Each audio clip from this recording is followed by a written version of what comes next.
sing when you're resting there in heaven. Right. If it wasn't for Mr. Leon Jacobs, the Lumbee tribe would not be enjoying housing dollars today. He is the man that made that possible for a Lumbee to be in the right place at the right time, and it was Mr. Leon Jacobs. I want to thank you, Mr. Leon, for your guidance and vision and your support of me and calling me and offering me advice, and as you have other chairmen as well. But what you have done for the Lumbee people is immeasurable, and I want to thank you from the bottom of my heart on representing the Lumbee people for everything that you've done. There are many families that have had housing problems in the past that you have helped thousands and thousands of Lumbee people to have safe, affordable, clean housing. God bless you and thank you for that. And Ms. Tammy, if you will help me, I would ask you to read this proclamation from the chairman of the Lumbee tribe. Okay. Lumbee Tribe of North Carolina 2021, a proclamation to recognize Mr. Leon Jacobs. Whereas the Lumbee Tribe of North Carolina earnestly and without reservation offers homage to Mr. Leon Jacobs, a giant of the Lumbee people, whose shoulders we continue to stand. And whereas, before bringing the full weight of his organizational and leadership experience to the Lumbee Tribal Administration, Mr. Jacobs worked with the Washoe Tribe of Nevada and California, and with the Mashantucket Pequot Tribe. And whereas Mr. Jacobs also served as HUD's Director of the Office of Native American Programs for 14 years, and in that capacity, he directed service provision to more than 100 tribal nations over a 28-state area. And whereas in 2004, Mr. Leon Jacobs returned home as a leader in American Indian housing and community development to become the tribal administrator for the Lumbee Tribe of North Carolina. And whereas the culminating evidence of the legacy that will forever belong to Mr. Jacobs is found in his fostering of the Lumbee tribe's initial and continued receipt of NAHASDA funding that makes our tribal housing programs possible. And now, therefore, I, Harvey Godwin Jr., Chairman of the Lumbee Tribe of North Carolina, do hereby recognize and proclaim the astounding achievements of Mr. Leon Jacobs in moving the Lumbee people forward with tenacity, daring, and vision. Harvey Godwin Jr.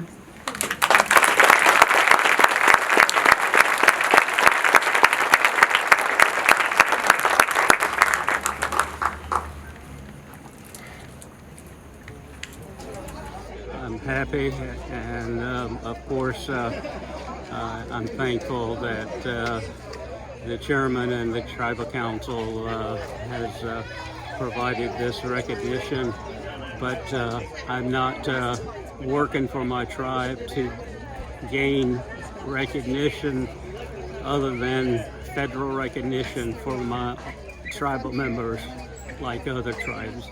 We continue to operate additional grants and programs focused on COVID recovery. Our housing department received additional monies from HUD through the CARES Act and the American Rescue Plan to provide housing assistance to over 2,400 tribal members. These programs have helped members with rent, mortgage, and utilities hardships due to COVID-19 and have provided job opportunities.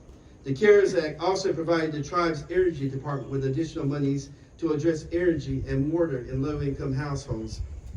We acquired 2 multi-million-dollar U.S. Department of Treasury grants because of our performance in the NAHASDA. The Rental Pandemic Relief Program will provide rental and utility assistance to Lumbee renters across the country, not just our tribal territory, but the whole United States of America. As of today, 188,000 pounds of fresh produce have been provided in the tribal territory as a result of these drive-thrus, providing much needed revenue and support for Lumbee local farmers. Despite all we have faced, the Lumbee moved forward and built back better than before. The growth of our tribal government is a testament to that. As we approach the 20th anniversary of the ratification of our Lumbee Tribal Constitution, it's just clear how far we have come. The Dr. Adolph Dial Amphitheater is being refurbished thanks to the partnership with the tribe's Community Service Block Grant Program, which is administered by Patrick Strickland. And I'd like to thank another Lumbee in Washington who has worked with Patrick to find ways to free up funds to be able to do the things that we do for the Lumbee people, and that is Ms. Nicole Oxendine. And the construction on this begins next week. The Spring Moon Garden Patch continues to thrive. The food grown here and tended by our youth and our local Lumbee farmers is being used to establish food security for our elders, and tribal housing and an orchard and vineyard has been established here as well. Strike at the Wind has returned home to the Culture Center. Thanks to the collaboration between the tribe and UNC Pembroke, Strike at the Wind will play to a sold-out audience this Sunday, July the 4th. The Lumbee tribe has entered into a partnership with the outdoor drama, The Lost Colony. Lumbees are on stage this summer playing native roles for the first time in the 83-year history of that drama. And the Lost Colony organization has committed to partnering with Strike at the Wind to strengthen both dramas. The Lumbee Tribal Government is working with others in correcting history.